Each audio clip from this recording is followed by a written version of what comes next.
దుర్మార్గచరాదములను దొరనివనజాలగా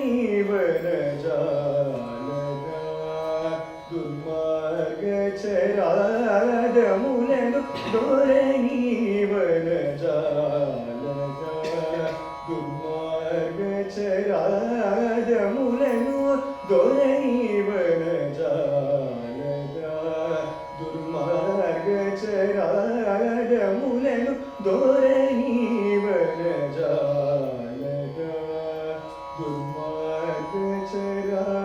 దుర్మార్గచరాదములను దొరనివనజాలగా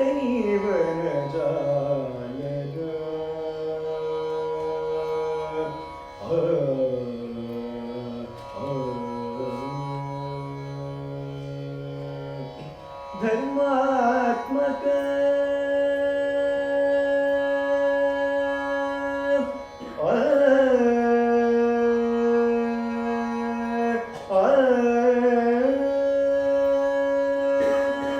ధర్మాత్మక ధర్మాత్మక ధనధాన్యము ధర్మాత్మక ధనధాన్యము ధర్మాత్మక ధనధాన్యము ధర్మాత్మక ధర్మాత్మక ధనధాన్యము దైవము నీవైయుండగా ధర్మాత్మక ధనధాన్యము దైవము నీవైయుండగా దుర్మార్గచరాదములను దొరనివనజాలగా దుర్మార్గచరాదములను దొరనివనజాలగా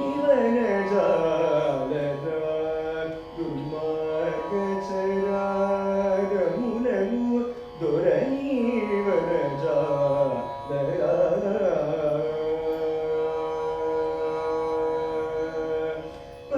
పలుకుబోటిని సభలోల పతితమానముల పలుకుబోటిని సభలోల పతితమానముల ఒసగే పలుకుబోటిని సభలోల పతితమానమున ఒసగే బలుకుబోటిని సభలోల పతితమానముల ఒసగే కనులనే చట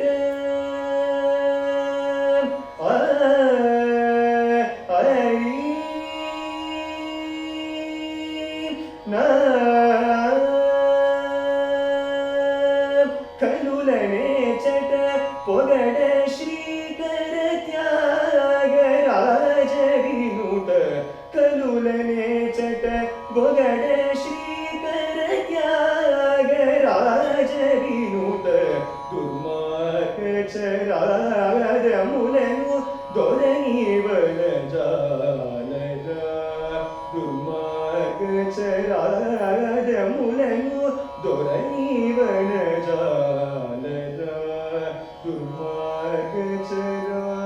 దుర్మార్గచరాదములను దొరనివనజాలగా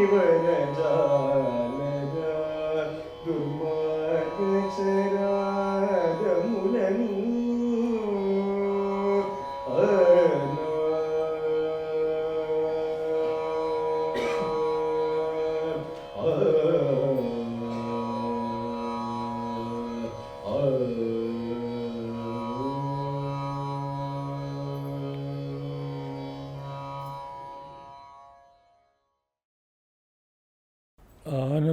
ఆనందమానందకరం ప్రసన్నం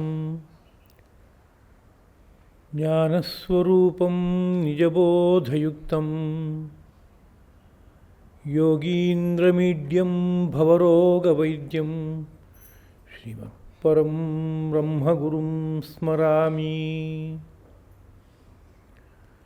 దేవకీ పరమానందం కృష్ణం వందే జగద్గురుం.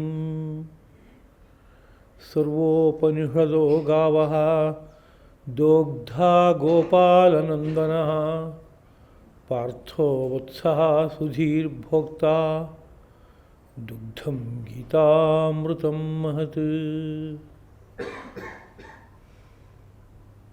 ಎಲ್ಲೆಲ್ಲೂ ತಾನೇ ತಾನಾಗಿ ಬೆಳಗುವ ಪರಂಜ್ಯೋತಿ ರೂಪವಾದ ಗುರುತತ್ವಕ್ಕೆ ನಮೋ ನಮಃ. ಹೃದಯ ವೇದಿಕೆಯಲ್ಲಿ ಜ್ಞಾನ ವಿಜ್ಞಾನ ಘನರಾಗಿ ಬೆಳಗುತ್ತಿರುವ ಶ್ರೀರಂಗ ವಿಜಯಲಕ್ಷ್ಮೀ ಸದ್ಗುರು ದಂಪತಿಗಳ ಪವಿತ್ರ ಪದಪದ್ಮಗಳಿಗೆ ಪ್ರಣಾಮಗಳು. ಎಲ್ಲ ಸರಿಯಾದ ಜಿಜ್ಞಾಸುಗಳಿಗೂ ಹಾರ್ದಿಕವಾದ ನಮನಗಳು. ಭಗವದ್ಗೀತಾ ಪ್ರವಚನ ಮಾಲಿಕೆಯ 57ನೇ ಕುಸುಮವನ್ನು ಧರ್ಮಪ್ರಭು ಶ್ರೀಕೃಷ್ಣನ ಪದಪದ್ಮಗಳಲ್ಲಿ ಅರ್ಪಿಸುವುದಕ್ಕೆ ಉದ್ಯುಕ್ತನಾಗಿದ್ದೇನೆ. ಈ ಹಿಂದಿನ ಪ್ರವಚನದಲ್ಲಿ ತದ್ಬುದ್ಧಯ ತದಾತ್ಮಾನಃ ತನ್ನಿಷ್ಠಾ ತತ್ಪರಾಯಣ, ಬ್ರಹ್ಮವಸ್ತುವಿನಲ್ಲಿ ಎಲ್ಲ ರೀತಿಯಲ್ಲೂ ತನ್ಮಯತೆಯಿಂದ ಜೀವನ ಮಾಡ್ತಾ ಇರುವಂತಹ ಯಾವ ಯೋಗಿಗಳಿದಾರೋ ಅವರು ಗಚ್ಚಂತಿ ಅಪುನರಾವೃತ್ತಿ, ಮತ್ತೆ ಹುಟ್ಟನ್ನು ಪಡೆಯೋಲ್ಲ, ಅವರಿಗೆ ಮರುಜನ್ಮವೆಂಬುದಿಲ್ಲ. ಯಾಕೆ? ಜ್ಞಾನ ನಿರ್ಧೂತ ಕಲ್ಮಷಾಹ. ಅವರಿಗೆ ಆ ಪರಮಾತ್ಮ ಪ್ರಕಾಶ ಬುದ್ಧಿಯಲ್ಲಿ ಭಾಸವಾದಾಗ ಅಲ್ಲಿವರೆಗೆ ಸಂಚಿತವಾಗಿರುವ ಯಾವ್ಯಾವ ಕರ್ಮಗಳ ಸಂಸ್ಕಾರಗಳಿತ್ತೋ ಅಷ್ಟೂ ಸಹ ದಗ್ಧ ಬೀಜದಂತೆ ಆಗೋಯಿತು. ಬೀಜವನ್ನು ಸುಟ್ಟರೆ ಹೇಗೆ ಮತ್ತೆ ಅದು ಹುಟ್ಟೋಕ್ಕೆ ಬರೋಲ್ವೋ, ಅದೇ ರೀತಿಯಲ್ಲಿ ಕರ್ಮದ ಸಂಸ್ಕಾರಗಳಿವೆ, ಆದರೆ ಅದಕ್ಕೆ ಇರುವ ಜೀವ ಯಾವುದಪ್ಪ ಅಂದರೆ ಅಂಟು, ಅಭಿಮಾನ, ಅದು ಕಳಚಿ ಹೋಗಿದೆ ಈಗ. ಹಾಗಿರೋದ್ರಿಂದ ಆ ಅಂಟೇ ಇಲ್ಲದೇ ಇರುವ ಈ ಸ್ಥಿತಿನಲ್ಲಿ ಅದು ಮತ್ಯಾವುದು ಕೆಲಸ ಮಾಡೋಲ್ಲ. ಮುಂದಿನ ಜನ್ಮಗಳಿಗೆ ಆ ಯಾವ ಸಂಚಿತವಾದ ಕರ್ಮವೂ ನಮ್ಮನ್ನು ಕರ್ಕೊಂಡು ಹೋಗಲ್ಲ. ಅಂಥ ಒಂದು ಸ್ಥಿತಿ ಯೋಗಿಗಳಿಗೆ ಹುಟ್ಟುತ್ತೆ ಅನ್ನೋ ವಿಷಯವನ್ನು ಭಾವಿಸಿದ್ದೇವೆ. ಅದರ ಮುಂದಿನ ಶ್ಲೋಕ: ವಿದ್ಯಾ ವಿನಯ ಸಂಪನ್ನೆ ಬ್ರಾಹ್ಮಣೆ ಗವಿಹಸ್ತಿನಿ ಶುನಿಚೈವ ಶ್ವಪಾಕೇಚ ಪಂಡಿತ ಸಮದರ್ಶಿನಃ. ಇದೊಂದು ಪ್ರಸಿದ್ಧವಾದ ಮಾತು. ಒಬ್ಬ ಪಂಡಿತ ಅಂತಂದಾಗ ಅವನು ಹೇಗಿರ್ತಾನೆ, ಅವನ ದೃಷ್ಟಿ ಯಾವ ರೀತಿಯಲ್ಲಿರುತ್ತೆ, ಅವನು ಲೋಕವನ್ನೆಲ್ಲ ಯಾವ ಕಣ್ಣಿನಿಂದ ನೋಡ್ತಾನೆ ಅಂತ ಹೇಳಿರುವ ಒಂದು ಸಂದರ್ಭ. ವಿದ್ಯಾ ವಿನಯ ಸಂಪನ್ನೆ ಬ್ರಾಹ್ಮಣೆ, ಯಾರೋ ಒಬ್ಬ ಬ್ರಾಹ್ಮಣ ಇದ್ದಾನೆ, ಅವನು ವಿದ್ಯೆಯಿಂದಲೂ ವಿನಯದಿಂದಲೂ ಸಂಪನ್ನವಾಗಿದ್ದಾನೆ, ಅಂದರೆ ಅತ್ಯಂತ ಶ್ರೇಷ್ಠ ಅಂತ ಅರ್ಥ. ಲೋಕಕ್ಕೆಲ್ಲ ಮಾದರಿಯಾಗಿರುವ ಆದರ್ಶವಾಗಿರುವಂಥ ಒಬ್ಬ ಬ್ರಾಹ್ಮಣ ಅಂತ ಅರ್ಥ. ಕೇವಲ ಹುಟ್ಟಿನಿಂದ ಬ್ರಾಹ್ಮಣನಾದರೆ ಅದರ ಶ್ರೇಷ್ಠತೆ ಒಂದು ಮಟ್ಟದ್ದು ಮಾತ್ರ. ಅವನಲ್ಲಿ ವಿದ್ಯೆ ತುಂಬಿಕೊಂಡು ವಿದ್ಯೆಯ ಪರಿಣಾಮವಾದ ವಿನಯವೂ ಸಹ ಅಲಂಕಾರವಾಗಿ ಸೇರಿಕೊಂಡಿದೆ ಅಂತಾದಾಗ ಅವನು ತುಂಬ ಮಾನ್ಯನಾಗಿ ಆಗ್ತಾನೆ ಇಡೀ ಸಮಾಜದಲ್ಲಿ, ಅಂತಹ ಬ್ರಾಹ್ಮಣನಲ್ಲಿ. ಹಾಗೆ ಒಂದು ಗೋವಿನಲ್ಲಿ, ಹಸ್ತಿನಿ ಒಂದು ಆನೆಯಲ್ಲಿ, ಶುನಿ ಒಂದು ನಾಯಿಯಲ್ಲಿ, ಮತ್ತು ಶ್ವಪಾಕೆ ನಾಯಿಯನ್ನು ಬೇಯಿಸಿ ತಿನ್ನುವಂತಹ ಒಬ್ಬ ಮನುಷ್ಯನಲ್ಲಿ, ಪಂಡಿತರು ಸಮದರ್ಶಿನಃ ಸಮದೃಷ್ಟಿ ಉಳ್ಳವರಾಗಿರ್ತಾರೆ ಅಂತ ಮಾತಿನ ನೇರವಾದ ಅರ್ಥ. ಹೀಗೆ ಇರೋಕ್ಕೆ ಸಾಧ್ಯವೇ ಅಂತ ಒಂದು ಪ್ರಶ್ನೆ ಹುಟ್ಕೊಳ್ಳುತ್ತೆ. ಒಬ್ಬ ವಿದ್ಯಾವಿನಯ ಸಂಪನ್ನಾದ ಬ್ರಾಹ್ಮಣನಲ್ಲಿ, ಗೋವಿನಲ್ಲಿ, ಆನೆಯಲ್ಲಿ, ನಾಯಿಯಲ್ಲಿ, ಅದೇ ರೀತಿಯಲ್ಲಿ ಒಬ್ಬ ಸಾಮಾನ್ಯ ಪುರುಷನಲ್ಲಿ ಸಮಬುದ್ಧಿಯನ್ನು ಇಟ್ಕೊಂಡು ನೋಡೋಕ್ಕೆ ಸಾಧ್ಯವಾ? ಇದು ವ್ಯಾವಹಾರಿಕವಾಗಿ ಇರೋದುಂಟೆ ಲೋಕದಲ್ಲಿ ಅಂತ ಪ್ರಶ್ನೆ ಹುಟ್ಕೊಳ್ಳುತ್ತೆ. ಆದರೆ ಈ ಮಾತನ್ನು ಹೀಗೆ ವ್ಯಾಖ್ಯಾನ ಮಾಡೋರು ಇದ್ದಾರೆ ಲೋಕದಲ್ಲಿ. ಅದರಿಂದ ಭೇದ ಬುದ್ಧಿ ಇರಬಾರ್ದು ಅಂತ ಹೇಳೋದಕ್ಕೆ ಈ ವಾಕ್ಯವನ್ನು ಲೋಕದಲ್ಲಿ ಉದಾಹರಣೆ ಮಾಡಿ ವಿವರಿಸುವಂತಹದ್ದು ಇವತ್ತಿದೆ ಸಾಕಷ್ಟು. ಆದರೆ ಲೌಕಿಕವಾಗಿ ಈ ಥರದ ವಿಷಯ ಉಂಟಾ ಅಂತ ಪ್ರಶ್ನೆ ಬರುತ್ತೆ. ನಾವು ಅಂಗಡಿಗೆ ಹೋದರೆ 4 ಜಾತಿಯ ಬಾಳೆಹಣ್ಣಿದೆ ಅಂತಾದರೆ ಅದರಲ್ಲಿ ಯಾವುದೋ ಒಂದಕ್ಕೆ ತುಂಬ ಬೆಲೆ ಕೊಡೋಕ್ಕೆ ಸಿದ್ಧವಾಗಿರ್ತೀವಿ, ಇನ್ನೊಂದಕ್ಕೆ ಅಷ್ಟು ಬೆಲೆ ಹೇಳಿದರೆ ನಾವು ಒಪ್ಕೊಳ್ಳಲ್ಲ, ಇಲ್ಲ ಅದಾಗಲ್ಲ ಅಂತ. ಎಲ್ಲವೂ ಬಾಳೆಹಣ್ಣೆ ಸ್ವಾಮಿ ಅಂತ ಅಂಗಡಿಯವನು ತರ್ಕ ಹೇಳಿದರೆ ನಾವೇನದು ಅಂಗೀಕರಿಸೋದಿಲ್ಲ. ಸ್ವಾಮಿ ಅದ್ರ ಸ್ವಭಾವ ಬೇರೆ, ಇದ್ರ ಸ್ವಭಾವ ಬೇರೆ, ಹೇಗೆ ಒಂದೇ ಬೆಲೆ ಕಟ್ಟೋಕ್ಕಾಗತ್ತೆ ಅಂತ ಲೆಕ್ಕಾಚಾರ ಹಾಕ್ತಾನೆ. ಹಾಗೆ ಏನಾದರೂ ಇಲ್ಲಿ ಯಾರ್ಯಾರ್ದು ವಿಷಯವನ್ನು ಎತ್ತಿದ್ರೋ, ಬ್ರಾಹ್ಮಣ, ಗೋವು, ಹಸ್ತಿ, ಶ್ವ, ಇವರೆಲ್ಲ ನಮ್ಮ ಮನೆಗೆ ಬರ್ತಾಯಿದ್ದಾರೆ ಅಂತ ಇಟ್ಕೊಳ್ಳೋಣ. ಬಂದರೆ ಇವರಿಗೆಲ್ಲ ಏಕರೂಪವಾಗಿ ನಾವು ಶುಶ್ರೂಷೆ ಮಾಡೋಕ್ಕಾಗತ್ತಾ? ಅತಿಥಿ ಸತ್ಕಾರ ಮಾಡ್ತಾಯಿದ್ವಿ. ವಿದ್ಯಾವಿನಯ ಸಂಪನ್ನನಿಗೆ ಒಂದು ಆಸನ ಕೊಡ್ತಾಯಿದ್ವಿ. ಒಂದು ಗೋವಿಗೂ ಅದೇ ತರಹದ ಆಸನ ಕೊಟ್ಟರೆ ಅದು ಬಳಸೋಕ್ಕಾಗತ್ತಾ? ಆಯಿತು, ಏನೋ ಮಾಡಿ ಕಷ್ಟಪಟ್ಟು ಇವನಿಗೆ ಕೊಟ್ಟಂಥ ಆಸನದಲ್ಲೇ ಅದನ್ನು ಕಷ್ಟಪಟ್ಟು ಕೂರಿಸಿದ್ವಿ ಅಂತ ಇಟ್ಕೊಳ್ಳಿ. ಒಂದು ಆನೆ ಬಂದರೆ ಆಗ ಅದೇ ಥರದ ಆಸನ ಕೊಡೋಕ್ಕಾಗತ್ತಾ? ನಾಯಿ ಬಂದರೆ ಅದಕ್ಕೆ ಆಸನ ಹಾಕ್ಕೊಡೋಕ್ಕಾಗತ್ತಾ? ಕೊಟ್ಟರೆ ಅವು ಬಳಸ್ಕೊಳಕ್ಕೆ ಬರುತ್ತಾ? ವ್ಯಾವಹಾರಿಕವಾಗಿ ಸಾಧ್ಯನೇ ಇಲ್ಲ. ಅದೇ ರೀತಿಯಲ್ಲಿ ಅವರಿಗೆ ಶುಶ್ರೂಷೆ ಮಾಡಬೇಕಾಗಿದೆ, ಆಹಾರವನ್ನು ಕೊಡಬೇಕಾಗಿದೆ. ಒಬ್ಬ ಬ್ರಾಹ್ಮಣನಿಗೆ ಕೊಟ್ಟ ಆಹಾರವನ್ನು ಆನೆಗೆ ಕೊಟ್ಟರೆ ಆನೆಗೆ ಮುಟ್ಟುತ್ತಾ? ಅದು ಒಂದು ತುತ್ತಾಗುತ್ತೆ, ಅದಷ್ಟೇ. ಅದು ಇಲ್ಲ, ಆನೆಗೆ ಕೊಟ್ಟಿದ್ದಷ್ಟು ಒಂದು ನಾಯಿಗೆ ತೆಗೆದುಕೊಂಡು ಹೋಗಿ ಕೊಟ್ಟರೆ, ಒಂದು ಗೋವಿಗೆ ಕೊಟ್ಟರೆ ಅದು ತಿಂದು ಬದುಕೋಕ್ಕೆ ಸಾಧ್ಯವ? ಆಗೋದಿಲ್ಲ. ಯಾವ ದೃಷ್ಟಿಯಿಂದ ಸಮವಾಗಿ ನೋಡೋಕ್ಕೆ ಸಾಧ್ಯ ಇದೆ ಲೋಕದಲ್ಲಿ ಇವುಗಳನ್ನೆಲ್ಲ ಅಂತ ಪ್ರಶ್ನೆ ಹುಟ್ಕೊಳ್ಳುತ್ತೆ. ಅದರಿಂದ ಈ ಮಾತು ಯಾವ ಅರ್ಥದಲ್ಲಿ ಬಂದಿದೆ ಅಂತ ಗಮನಿಸ್ಕೋಬೇಕಾಗಿದೆ. ಆ ಅರ್ಥವನ್ನು ನಮ್ಮ ಮನಸ್ಸು ಬುದ್ಧಿಗೆ ತಂದುಕೊಂಡು ಅದು ಲೋಕದಲ್ಲಿ ಹೊಂದುತ್ತೋ ಹೊಂದಲ್ವೋ ಅಂತ ನೋಡಬೇಕಾಗಿದೆ ಹೊರತು, ಯಾವುದೋ ಒಂದು ವಾಕ್ಯವನ್ನು ಯಾರೋ ಹೇಳಿದರು ಅಂತಂದರೆ ಆ ವಾಕ್ಯಕ್ಕೆ ನಮ್ಮ ಮನಸ್ಸಿಗೆ ತೋರದಂತೆ ಅರ್ಥ ಮಾಡಿಕೊಂಡು ಅದನ್ನ ಮುಂದಕ್ಕೆ ಬೆಳೆಸ್ಕೋತ ಹೋಗ್ತೀವಿ ಅಂತಂದರೆ ಹೇಳಿದವರ ಆಶಯವನ್ನು ನಾವು ಅನುಸರಿಸಿದಂತೆ ಆಗೋದಿಲ್ಲ, ವ್ಯತ್ಯಾಸ ಆಗಿಬಿಡುತ್ತೆ. ಏನನ್ನು ಹೇಳ್ತಾ ಇದ್ದಾರೆ ಇಲ್ಲಿ ಅಂತ ಕೇಳಿದ್ರೆ, ಇದಿಷ್ಟೂ ಜನಗಳಲ್ಲಿ, ಅಂದರೆ ವಿದ್ಯಾವಿನಯ ಸಂಪನ್ನದ ಬ್ರಾಹ್ಮಣನಲ್ಲಿ, ಗೋವಿನಲ್ಲಿ ಮತ್ತು ಆನೆಯಲ್ಲಿ, ನಾಯಿಯಲ್ಲಿ, ಅದೇ ರೀತಿಯಲ್ಲಿ ನಾಯಿಯನ್ನು ಬಳಸುವಂಥ ಯಾರೋ ಒಬ್ಬ ಪುರುಷನಲ್ಲಿ ಒಂದು ಸಮವಾದ ತತ್ವವಿದೆ. ಆ ಸಮವಾದ ತತ್ವವನ್ನು ಒಬ್ಬ ಯೋಗಿ ನೋಡ್ತಾನೆ ಅಂತ ಹೇಳ್ತಾ ಇರುವ ಸಂದರ್ಭ ಇದು. ಅವನು ಹೊರರೂಪವನ್ನು ನೋಡೋಲ್ಲ ಅಂತ ಅರ್ಥ ಅಲ್ಲ. ಆ ಹೊರರೂಪದ ಹಿಂದೆ ಮೂಲಕ್ಕೆ ಹೋದರೆ ಅಲ್ಲೆಲ್ಲ ಬೆಳಕು ಬೆಳಗ್ತಾ ಇದೆ. ಅಲ್ಲಿ ಬೆಳಕಿಲ್ಲದೆ ಜಾಗವೇ ಇಲ್ಲ. ಸರ್ವಂ ಬ್ರಹ್ಮಮಯಂ ಅಂತ ತಾನು ತನ್ನೊಳಗಡೆ ಆ ಬೆಳಕನ್ನು ಕಂಡುಬಿಟ್ಟಿದ್ದಾನೆ, ಅದರ ಆ ಜ್ಞಾನಾನಂದವನ್ನು ಸವಿದ್ಬಿಟ್ಟಿದ್ದಾನೆ. ಹಾಗೆ ಇನ್ನೊಂದು ಕಡೆ ದೃಷ್ಟಿ ಹರಿಸಿದರೆ ಹೊರಗಡೆ ರೂಪ ಏನು ಬೇಕಾದ್ರೂ ಇರಲಿ, ಅದು ಭೌತಿಕ ಕ್ಷೇತ್ರಕ್ಕೆ ಸೇರಿದ್ದಾಯಿತು. ಅದಕ್ಕಿಂತ ಹಿಂದೆ ಹೋಗಿ ಸರಿದು ನೋಡಿದ್ರೆ ದೈವಿಕ ಆಧ್ಯಾತ್ಮಿಕ ಅನ್ನೋ ರೀತಿಯಾದ ಸ್ತರದಲ್ಲಿ ಅದನ್ನು ನೋಡಿದ್ರೆ ಅಲ್ಲೊಂದು ಬೆಳಕು ಬೆಳಗ್ತಾ ಇದೆ. ಆ ಬೆಳಕನ್ನು, ಆ ಸಮವಾದ ತತ್ವವನ್ನು ಯೋಗಿ ಆದವನು ನೋಡ್ತಾನೆ ಅನ್ನೋ ವಿಷಯವನ್ನು ಹೇಳ್ತಾ ಇದ್ದಾರೆ. ಇಲ್ಲಿರೋ ಪದಗಳನ್ನು ಒಂದೊಂದನ್ನೇ ಗಮನಿಸೋದಾದರೆ, ಮೊದಲನೇ ಪದ ವಿದ್ಯಾವಿನಯ ಸಂಪನ್ನೆ ಬ್ರಾಹ್ಮಣೆ ಅಂತ ಹೇಳ್ತಾ ಇದೆ. ಬ್ರಾಹ್ಮಣನಿಗೆ ಯಾವುದೋ ಒಂದು ವಿಶೇಷಣವನ್ನು ಕೊಡ್ತಾ ಇದ್ದಾರೆ, ವಿದ್ಯಾವಿನಯ ಸಂಪನ್ನನಾದ ಅಂತ. ವಿದ್ಯಾ ಅಂದರೆ ವೇದವೇ ಮೂಲತಃ ವಿದ್ಯೆ, ವೇದವೇ ಮೂಲತಃ ಶಾಸ್ತ್ರ, ವೇದವೇ ಮೂಲತಃ ಜ್ಞಾನ ವಿಜ್ಞಾನ, ಇಷ್ಟೂ ಆಗಿದೆ ಅದು. ನಹಿ ವೇದಾತ್ ಪರಂ ಶಾಸ್ತ್ರಂ. ಅಂತಹ ವೇದವನ್ನು, ಆ ವೇದಕ್ಕೆ ಅಂಗಭೂತವಾಗಿರುವ ವಿದ್ಯೆಗಳನ್ನು, ಉಪವೇದಗಳನ್ನು, ಇವುಗಳನ್ನು ಯಾರು ಅಧ್ಯಯನ ಮಾಡ್ತಾನೋ ಆ ಒಂದೊಂದು ವಿದ್ಯೆಯೂ ಸಹ ಅದು ಋಷಿಗಳು ಕಂಡುಕೊಂಡಂಥ ವಿದ್ಯೆಗಳು, ತಂದ ವಿದ್ಯೆ ಅಲ್ಲ. ಅಥವಾ ತಂದಿದ್ದರೂ ಸೃಷ್ಟಿಯಲ್ಲಿರೋದನ್ನ ಕಂಡು ತಂದಿದ್ದಾರೆ ಅಷ್ಟೇ. ಅವರು ರೂಪಿಸಿದ ವಿದ್ಯೆ ಅಲ್ಲ ಅದು. ಅವರು ಸೃಷ್ಟಿನಲ್ಲಿ ಅರ್ಥ ಮಾಡ್ಕೊಂಡು ತಂದ ವಿದ್ಯೆ ಅದು. ಆ ವಿದ್ಯೆಗಳ ಸ್ವರೂಪ ಹೇಗಿದೆ ಅಂತ ಕೇಳಿದರೆ, ಅವುಗಳನ್ನು ಅನುಸಂಧಾನ ಮಾಡ್ತಾ ಇದ್ದಾಗ ಅವು ವಿದ್ಯಾಮೂಲಕ್ಕೆ ಕರ್ಕೊಂಡೋಗಿ ತಲುಪಿಸ್ಬಿಡುತ್ತೇವೆ. ವಿದ್ಯಾಮೂಲ ಯಾವುದು ಅಂದರೆ ಎಲ್ಲವೂ ಪ್ರಣವರೂಪವಾದಂತಹ ತತ್ವದಿಂದ ವಿದ್ಯೆಗಳೆಲ್ಲ ವಿಕಾಸವಾಗಿದೆ ಅಂತ ನಮ್ಮ ಶಾಸ್ತ್ರಗಳು ಹೇಳ್ತಾ ಇದೆ.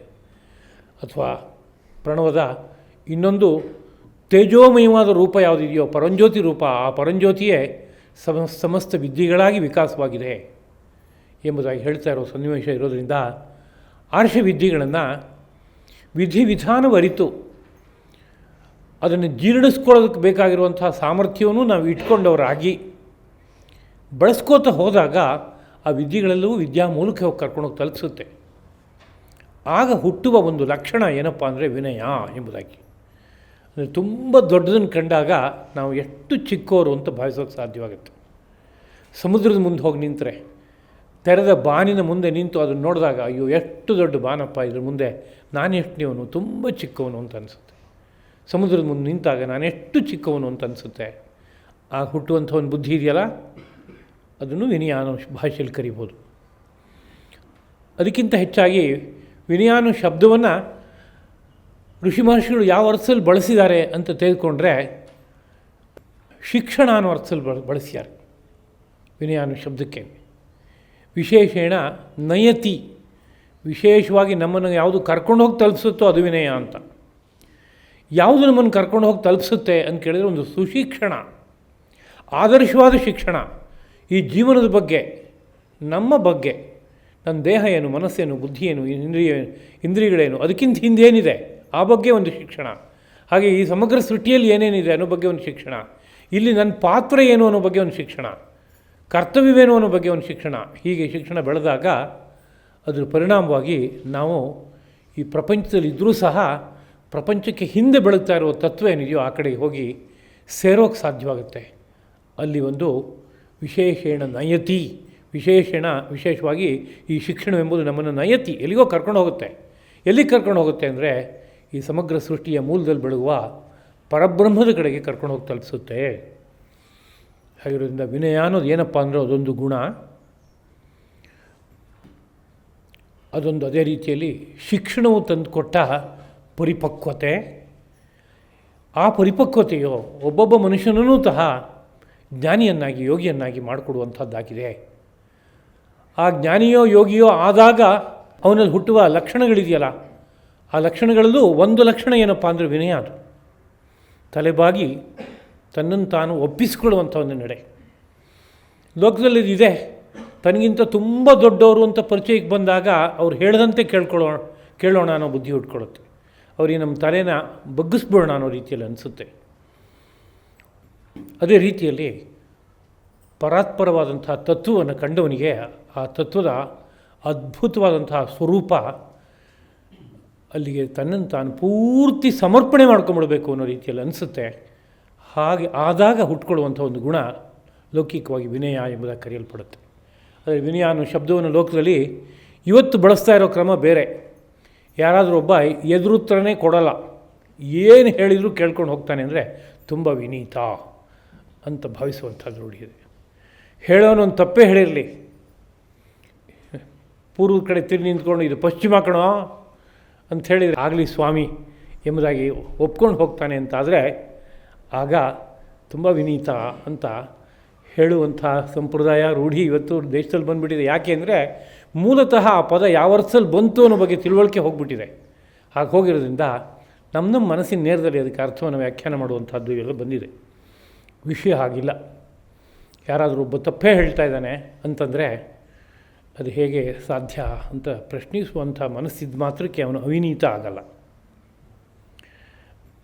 ಅವನು ವಿವೇಕವಂತ. ಅವನು ವಿನಯವನ್ನು ಇಟ್ಕೊಂಡೇ ಆ ರೀತಿಯಾದ ಪ್ರಶ್ನೆಯನ್ನು ಅವನು ಕೇಳ್ತಾನೆ.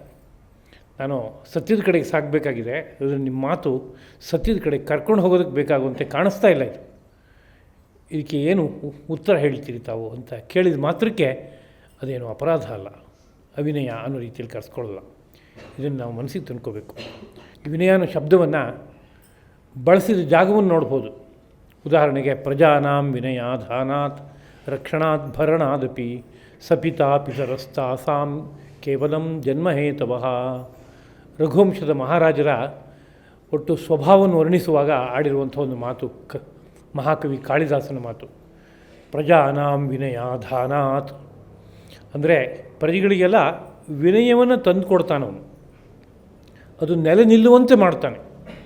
ರಾಜನ ಕರ್ತವ್ಯ ಪ್ರಜೆಗಳಿಗೆ ವಿನಯವನ್ನು ತಂದು ಕೊಡ್ತಾನೆ ಅಂದರೆ ಅರ್ಥ ಏನಪ್ಪ ಅಂದರೆ ಸುಶಿಕ್ಷಣವನ್ನು ಕೊಡುವಂತೆ ಮಾಡಿ ಅವರು ಸುಶಿಕ್ಷಿತರಾದ ಪರಿಣಾಮವಾಗಿ ಒಳಗಡೆ ಬೆಳಗುವ ಬೆಳಕಿನ ಕಡೆಗೆ ಒಬ್ಬೊಬ್ಬರೂ ಸಾಗುವಂತೆ ಆಗ್ತಾರೆ.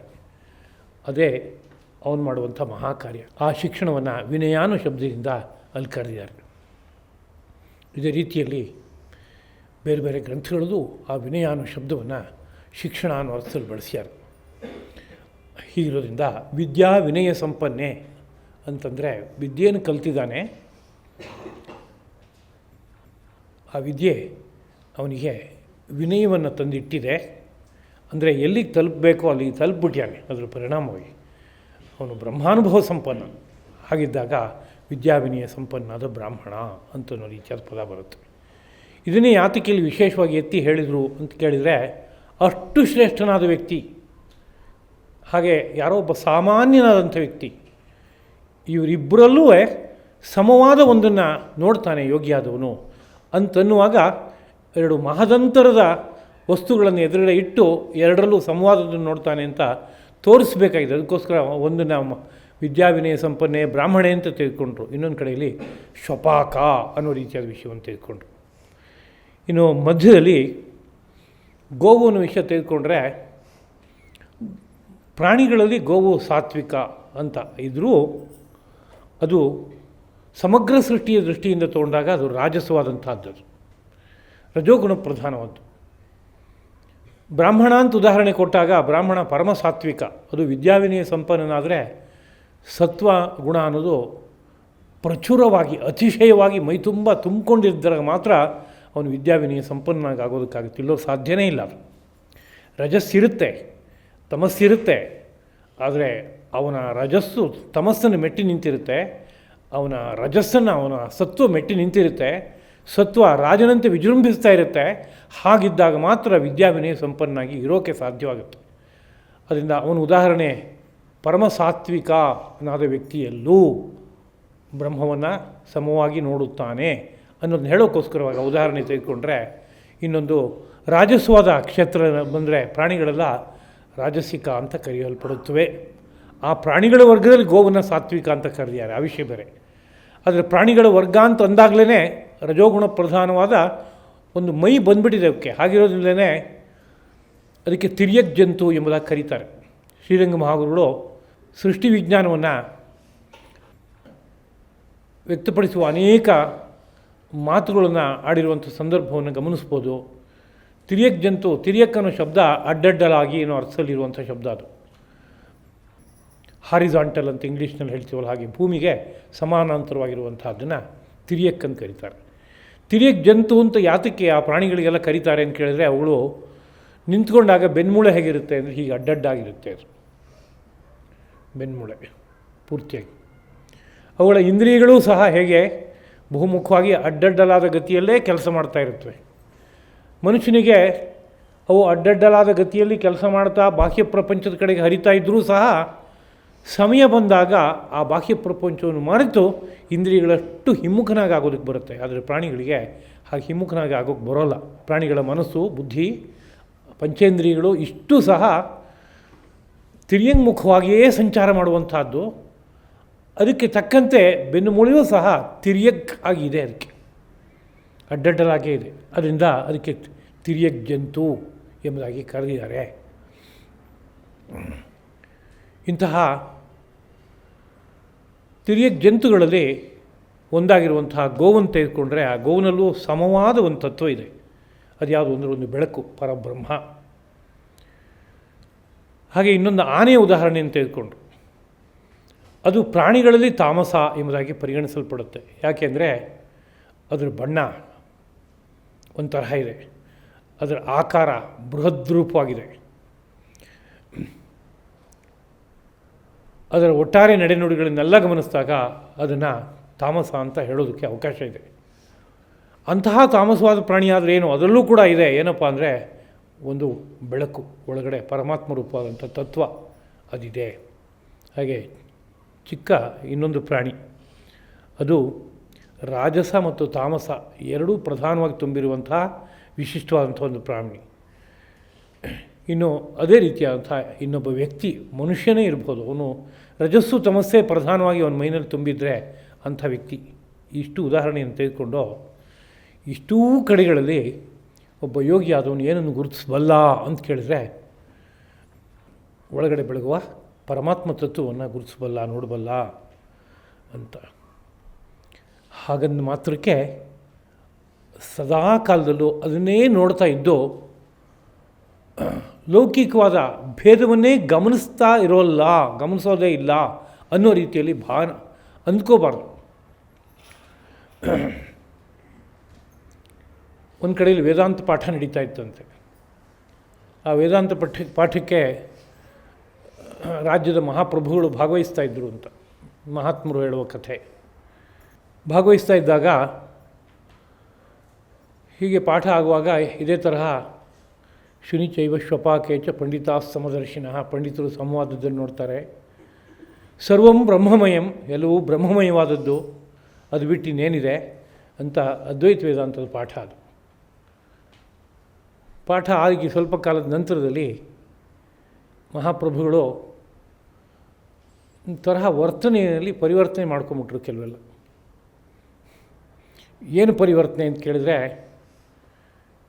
ತನಗೊಬ್ಬಳು ಪಟ್ಟದ ರಾಣಿ ಇದ್ದಾಳೆ, ತನ್ನ ಪತ್ನಿಯರಿದ್ದಾರೆ, ಆದರೆ ಬೇರೆ ಬೇರೆ ಯಾವ್ಯಾವುದೋ ಸ್ತ್ರೀಯರನ್ನು ಕಂಡಾಗೆಲ್ಲ ಅವರೇನು ಬೇರೆ ಇವರೇನು ಬೇರೆ ಎಲ್ಲ ಒಂದೇ ಅಂತ ಅದ್ವೈತ ವೇದಾಂತನ ಅಂದುಕೊಂಡು ವ್ಯವಹಾರ ಮಾಡೋ ತರಹ ಕಾಣಿಸೋಯ್ತು.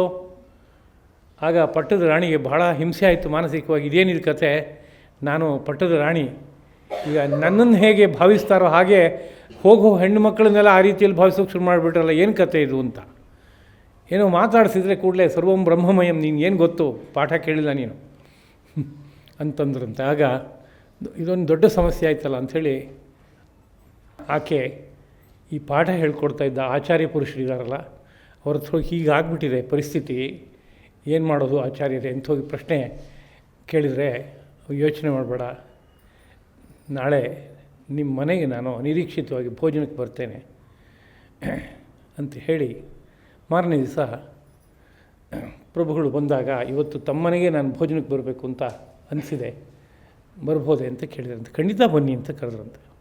ಭೋಜನಕ್ಕೆ ಕೂತ್ಕೊಂಡಾಗ ಆ ರಾಣಿಗೆ ಒಂದು ಸೂಚನೆ ಕೊಟ್ಟರಂತೆ ಇವರು ಆಚಾರ್ಯರು, ನಾನು ಅಲ್ಲೇನು ಮಾತಾಡೋಲ್ಲ, ಮೌನವಾಗಿ ನನ್ನ ಪಾಡಿ ನಾನು ಕೂತಿರ್ತೀನಿ, ನೀವು ಬಡಿಸುವಾಗ ಮಧ್ಯದಲ್ಲಿ ಒಂದು ತೊಪ್ಪೆ ಸಗಣಿನೂ ತಂದು ಬಡಿಸಿ ಎಲ್ಲರಿಗೂ ಅಂತ. ಅದೇ ತರಹ ಅವಳು ಅನ್ನ ಬಡಿಸಿದ್ಲು, ಸಾರು ಬಡಿಸಿದ್ಲು, ಬೇರೆ ಪದಾರ್ಥ ಎಲ್ಲ ಬಡಿಸಿದ್ಲು, ಒಂದು ತೊಪ್ಪೆ ಸಗಣಿ ತೊಗೊಂಡು ಬಡ್ಸೋಕೆ ಹೊರಟ್ಬಿಟ್ಲು. ತೊಗೊಂಬಂದ ಕೂಡಲೇ ಮಹಾಪ್ರಭುಗಳಿಗೆ ಏನಿದೋ ಅಂತ ಒಂದು ರೀತಿ ಕೋಪ ಬಂದೋಯ್ತು. ಸಗಣಿ ತೊಪ್ಪೆ ತಂದು ಬಡಿಸೋದೆ ಊಟಕ್ಕೆ ಕೂತಾಗ, ಛೀ ಅಂತ ಒಮ್ಮೆ ಗಟ್ಟಿಯಾಗಿ ಧ್ವನಿ ಮಾಡೋಕ್ಕೆ ಹೊರಟು ಕೂಡಲೇ ಆಚಾರ್ಯರು ಸರ್ವಂ ಬ್ರಹ್ಮಮಯಂ ಅಂತಂದ್ರಂತೆ. ಅಂದರೆ ಕೂಡಲೇ ಅವರಿಗೆ ಬೋಧ ಉಂಟಾಗೋಯಿತು. ಮಹಾಪ್ರಭುಗಳು ಬುದ್ಧಿವಂತರವರು, ದಡ್ಡರಾದರೆ ಮಹಾಪ್ರಭುಗಳಾಗೋಕ್ಕಾಗಲ್ಲ, ಮಹಾ ಸೂಕ್ಷ್ಮತಿಗಳಾಗೇ ಇರಬೇಕು. ಅವನು ಇಡೀ ರಾಜ್ಯದ ಯೋಗಕ್ಷೇಮವನ್ನು ನೋಡಬೇಕಾದ್ರೆ ಎಲ್ಲ ಪರಿಚಯ ಇರಬೇಕು. ಏನೋ ಅಕಸ್ಮಾತ್ತು ಪಾಠದ ಶುಭಾರಂಭದಲ್ಲೇ ಈ ರೀತಿಯಾಗಿ ಏನೋ ಒಂದು ತಪ್ಪು ಅನಿಸಿಕೆ ಅಂದ್ಬಿಟ್ಟಿದೆ ಅಂತ ಅಂದ್ಕೋಬೇಕು. ಕೂಡಲೇ ಗೊತ್ತಾಯಿತು, ಎಚ್ಚರಿಕೆ ತಂದು ಕೊಟ್ಟರು ಅಂತ. ಕ್ಷಮಿಸಬೇಕು ಆಚಾರ್ಯ, ನನಗೆ ಅರ್ಥ ಆಯಿತು ತಮ್ಮ ಸೂಚನೆ, ನನ್ನಿಂದ ತಪ್ಪಾಗಿದ್ದಕ್ಕೆ ಸಂಪೂರ್ಣವಾಗಿ ಇದನ್ನು ಮನ್ನಿಸಿಕೊಡಬೇಕು ಅಂತ ಪ್ರಾರ್ಥನೆ ಮಾಡಿಕೊಂಡ್ರು ಅಂತ ಕಥೆಯನ್ನು ಹೇಳ್ತಾರೆ. ಇಂಥದ್ದು ಎಷ್ಟೆಷ್ಟೋ ಇರುತ್ತೆ. ಅದರಿಂದ ಗಮನಿಸಬೇಕಾದ ಭಾಗ ಗಮನಿಸಬೇಕಾಗತ್ತೆ. ತಮಾಷೆಯಾಗಿ ಹೇಳೋದು ಉಂಟು, ಏನಪ್ಪ ಅಂದರೆ, ಯಾರೋ ಸಾಲ ಕೊಡೋರಿದ್ದರು, ಸಾಲ ಅಷ್ಟು ತೊಗೊಂಡಾಗೋಯ್ತು, ಪೂರ್ತಿ ತೊಗೊಂಡು ಬಳಸ್ಕೊಂಡಾಗೋಗಿದೆ, ಈಗ ಕೊಡಬೇಕು ವಾಪಸ್ಸು ಅನ್ನೋ ಪರಿಸ್ಥಿತಿ ಬಂದಿದೆ. ಆ ಸಮಯದಲ್ಲಿ ಸರ್ವಂ ಬ್ರಹ್ಮಮಯಂ ಅಂತ ಹೇಳಿದರೆ ಸರಿಯಾಗುತ್ತಾ? ನೀನೂ ಬ್ರಹ್ಮ, ಆ ಹಣವೂ ಬ್ರಹ್ಮ, ನಾನೂ ಬ್ರಹ್ಮ, ಕೊಡೋದು ಎಲ್ಲಿ ತಗೊಳ್ಳೋದು ಎಲ್ಲಿ ಅಂತ ಹೀಗೆ ವೇದಾಂತ ಹೇಳಿದರೆ ವ್ಯವಹಾರ ನಡೆಯುತ್ತಾ ಎಲ್ಲರೂ? ವ್ಯವಹಾರ ಕ್ಷೇತ್ರದಲ್ಲಿ ಅದು ಬರಲ್ಲ. ವ್ಯವಹಾರ ಕ್ಷೇತ್ರದಲ್ಲಿ ನೀತಿ ಇದೆ. ಅದಕ್ಕೆ ಯಾರು ದ್ರವ್ಯ, ಅದನ್ನು ಏನು ನಾನು ಸಂಕಲ್ಪದಿಂದ ಸ್ವೀಕರಿಸಿದೆ, ಅದನ್ನು ಹೇಗೆ ಯಾವಾಗ ಕೊಟ್ಟು ನಾನು ಅನೃಣನಾಗಿ ಆಗಬೇಕು, ಋಣಮುಕ್ತನಾಗಿ ಆಗಬೇಕು, ಅದಕ್ಕೊಂದು ನೀತಿ ಇದೆ. ಅದನ್ನು ಬಿಟ್ಟು ವ್ಯವಹಾರ ಮಾಡಿದ್ರೆ ಅಲ್ಲಿಗೆ ಅದು ಹೊಂದಲ್ಲ. ಅದು ಹಾಗೆ ನಮ್ಮ ಮೈಯನ್ನೇ ತೆಗೆದುಕೊಂಡ್ರೆ ಕೇವಲ ನಾಲಿಗೆಯೇ ಯಾಕೆ ಈ ಗೊಜ್ಜು ಸಾರು ಹುಳಿ ಎಲ್ಲ ಹಾಕೋದು ಅಂಥೇಳಿ ಒಂದು ಸ್ವಲ್ಪ ಕಣ್ಣಿಗೂ ಹಾಕೋದಾದರೆ, ಸರ್ವಂ ಬ್ರಹ್ಮಮಯಂ, ಪಂಡಿತಾ ಸಮದರ್ಶಿನಃ. ನಾವು ಪಂಡಿತರು, ಶಾಸ್ತ್ರಾಧ್ಯಯನ ಮಾಡಿದ್ದೀವಿ, ಸಮದರ್ಶನ ಇರಬೇಕು ನಮಗೆ. ಆದ್ದರಿಂದ ಹುಳಿನ ಇವತ್ತು ನಾನು ಕಣ್ಣಿಗೆ ಹಾಕೋದು, ಒಂದಷ್ಟು ಚಟ್ನಿ ಪುಡಿ ಇದೆ, ಒಂದಷ್ಟು ಉಪ್ಪಿನಕಾಯಿ ಇದೆ, ಒಳ್ಳೆ ಖಾರವಾದ ಉಪ್ಪಿನಕಾಯಿ, ನಾಲ್ಗೆಗೆ ಮಾತ್ರ ಹಾಕಿ ಅದಕ್ಕೆ ಮಾತ್ರ ರುಚಿ ಊಟ ಮಾಡಿಸಿದ್ರೆ ಅನ್ಯಾಯ ಮಾಡೋದಾಗುತ್ತೆ ಅಂತ ಕಣ್ಣಿಗೆ ಹಾಕಿದ್ರೆ ಆಗುತ್ತಾ? ಅದು ಆಗೋದಿಲ್ಲ. ಅಂದರೆ ಲೋಕ ವ್ಯವಹಾರದ ನೀತಿ ಒಂದು ಬೇರೆ.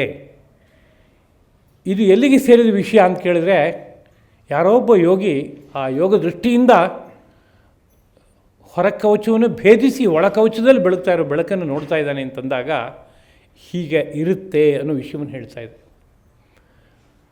ಹಾಗೆ ಅಲ್ಲದೆ ಅಲ್ಲಿಂದ ಸಂಪೂರ್ಣವಾಗಿ ಕೆಳಗಿಳಿದು ಜಾಗೃತ ಸ್ಥಿತಿಗೆ ಬಂದ್ಯಾನೆ ಅಂತಾದರೆ, ಜಾಗೃತ ಸ್ಥಿತಿಯಲ್ಲಿ ಯಾವ್ಯಾವ ರೀತಿಯಾದಂಥ ಈ ಒಂದು ಪದಾರ್ಥಗಳ ಬೇರೆ ಬೇರೆ ರೀತಿಯಾದ ಸ್ವರೂಪ, ಸ್ವಭಾವ, ನಡೆ, ನುಡಿ ಇದೆಯೋ ಅಷ್ಟನ್ನು ಅರ್ಥ ಮಾಡಿಕೊಂಡು ಅದಕ್ಕೆ ತಕ್ಕಂತೆಯೇ ವ್ಯವಹಾರ ಮಾಡಬೇಕಾಗತ್ತೆ. ಇಲ್ಲಿ ಹೋದರೆ ಪೂರ್ತಿ ಕೆಟ್ಟು ಹೋಗುತ್ತೆ. ಅನ್ನ ಮತ್ತು ಕಲಸಿದ ಮಣ್ಣು ಎರಡು ಒಂದು ಅಂತ ಆಗೋಲ್ಲ. ಲೋಕ ವ್ಯವಹಾರದಲ್ಲಿ ಹಾಗೆ ಇರಬೇಕಾಗುತ್ತೆ ಅನ್ನೋ ಭಾಗವನ್ನು ಪಕ್ಕದಲ್ಲಿ ನೆನಪಿಸ್ಕೋಬೇಕಾಗಿದೆ. ವೇದಾಂತದ ಎಷ್ಟೆಷ್ಟೋ ಮಾತುಗಳು ಅರ್ಥವಾಗದೇ ಇದ್ದವರ ಕೈಗೆ ಸಿಕ್ಕಿ ಅಪವ್ಯಾಖ್ಯಾನಕ್ಕೆ ಈಡಾಗಿವೆ. ಹಾಗಾಗಬಾರ್ದು. ಯಾವುದೇ ವಿಷಯ ಆದರೂ ಅವನು ಕೊಟ್ಟೋನ ಆಶಯ ಏನು ಅಂತ ಹಿಡಿದು ಹಾಗೆ ಮನಸ್ಸಿಗೆ ತಂದುಕೊಂಡಾಗ ಮಹಾ ಲಾಭ ಆಗುತ್ತೆ. ಆ ಬಗ್ಗೆ ಪ್ರಯತ್ನಶೀಲರಾಗಬೇಕು ಅನ್ನೋದನ್ನ ಜೊತೆಗೆ ನೆನಪಿಸ್ಕೋಬೇಕಾದ ಭಾಗ ಇದು. ಮುಂದಿನ ಮಾತು 19ನೇ ಶ್ಲೋಕ. ಇಹೈವ ತೈಹಿ ಜಿತಸ್ವರ್ಗಃ ಯೇಷಾಂ ಸಾಮ್ಯೇ ಸ್ಥಿತಂ ಮನಃ ನಿರ್ದೋಷಂ ಹಿ ಸಮಂ ಬ್ರಹ್ಮ ತಸ್ಮಾತ್ ಬ್ರಹ್ಮಣಿ ತೇ ಸ್ಥಿತಾಃ. ಬ್ರಹ್ಮವನ್ನು ಎಲ್ಲೆಲ್ಲೂ ನೋಡ್ತಾರೆ ಅಂತ ಆದಾಗ ಅವರು ಬ್ರಹ್ಮವಿತ್ ಬ್ರಹ್ಮೈವ ಭವತಿ, ಬ್ರಹ್ಮವನ್ನು ಅರ್ಥ ಮಾಡಿಕೊಂಡು ಅವರು ಬ್ರಹ್ಮವೇ ಆಗ್ತಾರೆ ಅನ್ನೋ ರೀತಿಯಾದಂಥ ಮಾತುಗಳನ್ನು ಕೇಳ್ತೀವಿ. ಹೇಗಾಗ್ತಾರೆ, ಯಾಕಾಗ್ತಾರೆ ಅಂತ ಒಂದು ಪ್ರಶ್ನೆ ಹುಟ್ಕೊಂಡ್ರೆ ಅದಕ್ಕೊಂದು ಉತ್ತರ ಇಲ್ಲಿದೆ. ಯೇಷಾಂ ಯಾರ ಮನಃ ಮನಸ್ಸು ಸಾಮ್ಯೇ ಸ್ಥಿತಂ, ಸಾಮ್ಯದಲ್ಲಿ ನೆಲೆ ನಿಂತಿರುವುದು ಅಂತ. ಅಂದರೆ ಯಾರ ಮನಸ್ಸು ಸಮವಾದ ತತ್ವವನ್ನು ನೋಡ್ತಾ ನೆಲೆ ನಿಂತಿದೆಯೋ, ಅದರ ಅನುಭವದಲ್ಲಿ ಮುಳುಗಿದೆಯೋ. ಸಮವಾದ ತತ್ವ ಅಂದರೆ ಈ ಸಮಗ್ರ ಸೃಷ್ಟಿಯಲ್ಲಿ ಎಲ್ಲ ವೈಷಮ್ಯನೇ ಇರೋದು. ಒಂದೊಂದು ತರಹ ಇದೆ. ಒಂದೊಂದು ಹೊರ ಆಕಾರ ಒಂದು ತರಹ ಇದೆ, ಒಳಗಡೆ ಇರುವ ಗುಣಧರ್ಮ ಬೇರೆ ಬೇರೆ ತರಹ ಇದೆ. ಯಾವುದು ಏಕರೂಪದಲ್ಲಿದೆ? ಏನೂ ಇಲ್ಲ. ಸೂಕ್ಷ್ಮವಾಗಿ ನೋಡ್ತಾ ಹೋದರೆ ಪ್ರತಿಯೊಂದು ಪದಾರ್ಥದಲ್ಲೂ ವ್ಯತ್ಯಾಸಗಳೇ ಇರೋದು. ಒಂದೇ ತರಹದ ಯಾರು ಪದಾರ್ಥ ಮಾಡಿಟ್ಟಿದ್ದೀನಿ ಅಂತ ನಾನು ಹೊರಗಡೆ ಹೇಳಿದರೂ ಅದು ಒಂದೇ ತರಹ ಇರಲ್ಲ, ವ್ಯತ್ಯಾಸವಾಗೇ ಇರುತ್ತೆ ಸೂಕ್ಷ್ಮವಾಗಿ ನೋಡಿದಾಗ. ಇಲ್ಲೇ ಇರೋದ್ರಿಂದ ಸಮವಾದ ವಸ್ತುವನ್ನು ನೋಡಿದಾಗ ಹುಟ್ಟುವಂಥ ಒಂದು ನಡೆ ಬೇರೆ ಅನ್ನೋದನ್ನ ಜ್ಞಾಪಿಸೋದಕ್ಕೆ ಬಂದಿರುವಂಥ ಮಾತು.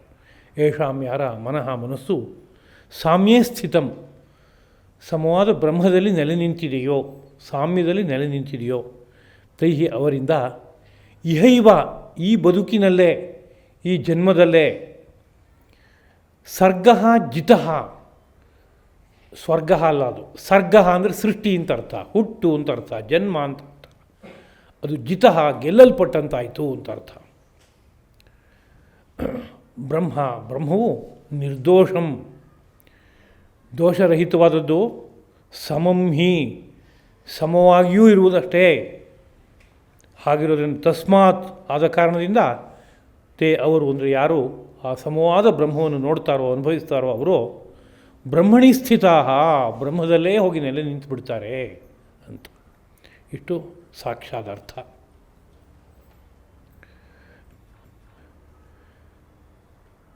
ಹಿಂದೆ ಸಮದರ್ಶಿಗಳು ಅನ್ನೋ ರೀತಿಯಾದ ವಿಷಯವನ್ನು ನಿರೂಪಣೆ ಮಾಡಿದ್ದಾಗಿದೆ. ಆ ಸಮದರ್ಶಿಗಳು ಏನಾಗ್ತಾರೆ ಅನ್ನೋದನ್ನ ಈ ಶ್ಲೋಕದಲ್ಲಿ ಹೇಳ್ತಾ ಇರೋ ಸಂದರ್ಭ. ಸಮದರ್ಶಿಗಳಾದ ಪಂಡಿತರು, ಅಲ್ಲಿ ಪಂಡಿತ ಅನ್ನೋ ಶಬ್ದವನ್ನು ಸಹ ಪ್ರಯೋಗ ಮಾಡ್ತಾ ಇದ್ದಾರೆ. ಇವತ್ತು ಈ ಪದಗಳೆಲ್ಲ ತಮ್ಮ ಮೌಲಿಕವಾದ ಅರ್ಥಗಳನ್ನು ಕಳ್ಕೊಂಡು ಒಂದು ದೃಷ್ಟಿಯಿಂದ ಬೆಲೆ ಕಳ್ಕೊಂಡಿರುವಂತಹ ವಸ್ತುಗಳಾಗಿ ಆಗಿವೆ. ಪಂಡಿತ ಅಂದರೆ ಇವತ್ತು ಪಂಡಿತ ಪರೀಕ್ಷೆಯಲ್ಲಿ ಪಾಸಾದವನು, ಶಾಲೆ ಹೊತ್ಕೊಂಡವನು, ಜನಗಳಿಂದ ಮಾನ್ಯನಾದವನು, ಅನೇಕ ಶಾಸ್ತ್ರಗಳ ವಿಷಯವನ್ನು ಚೆನ್ನಾಗಿ ಭಾಷಣ ಮಾಡಬಲ್ಲವನು, ಪ್ರವಚನ ಮಾಡಬಲ್ಲವನು, ಹೀಗೆಲ್ಲ ನಾವು ಅಂದ್ಕೋತಾ ಇದ್ದೀವಿ. ಆದರೆ ಪಂಡ ಅನ್ನೋ ಶಬ್ದವನ್ನು ಪಂಡ ಪರಾತ್ಮ ವಿಜ್ಞಾನಂ, ಪಂಡ ಅಂದರೆ ಪರಾತ್ಮ ವಿಜ್ಞಾನ ಅಂತ ಅದಕ್ಕೆ ಅರ್ಥ ಅಂತ ಬರೀತಾರೆ.